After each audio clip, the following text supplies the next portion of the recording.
High বন্ধু, তোমাদের সঙ্গে আরও একটা রেসিপি আমি শেয়ার করছি। সেইটা হচ্ছে ডিমের কারি। এইটা একটু অন্য রকম। এটাতে আমি পেঁয়াজ, কাঁচা লঙ্কা, আদা, রসুন আর একটুখানি চালমগজ সব দিয়ে একটুখানি করবো, বাটবো। আগে আমি ডিমটাকে ভেজে নিচ্ছি। ডিমটাকে আমি একটু হালকা হালকা করে ভাজবো, লাল লাল করে ভাজবো না।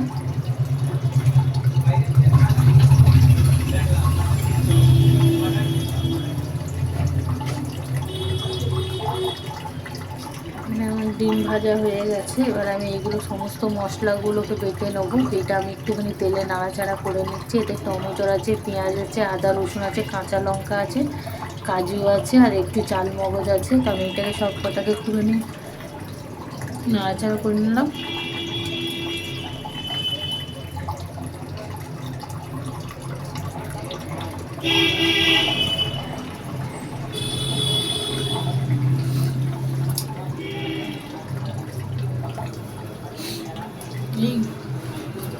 মিক্সিং জারে দিয়ে দেবো এবারে আমি।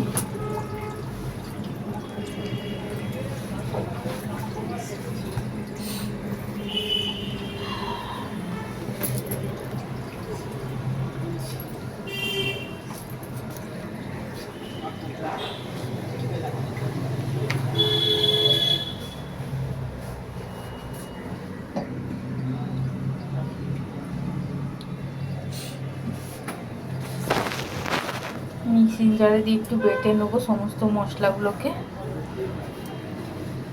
একটু মাখন দিয়ে দিচ্ছি এই তেলের মধ্যে।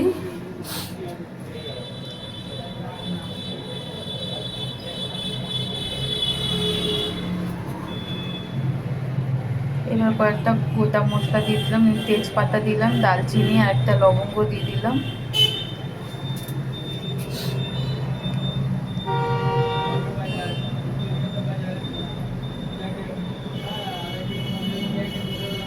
এরপর সমস্ত বাটা মশলা আমি দিয়ে দেবো মিক্সি জার থেকে।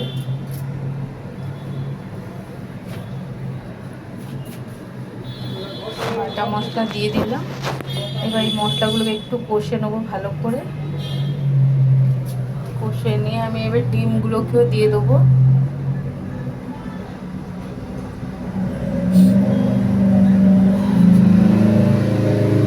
একটু গুঁড়ো লঙ্কা দিয়ে দিলাম, স্বাদ মতো নুনও দিয়ে দেবো।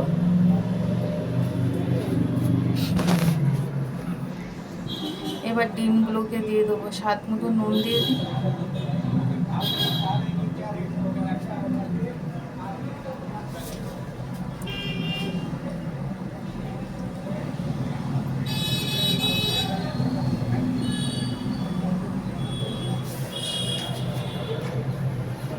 এবার ডিম দিয়ে দিলাম।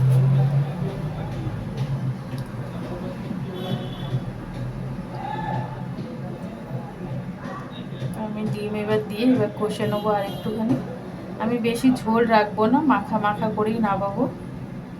তো এই রেসিপিটা কেমন লাগলো কমেন্টে জানিও। কাঁচা লঙ্কাও দিয়ে দিলাম কয়েকটা।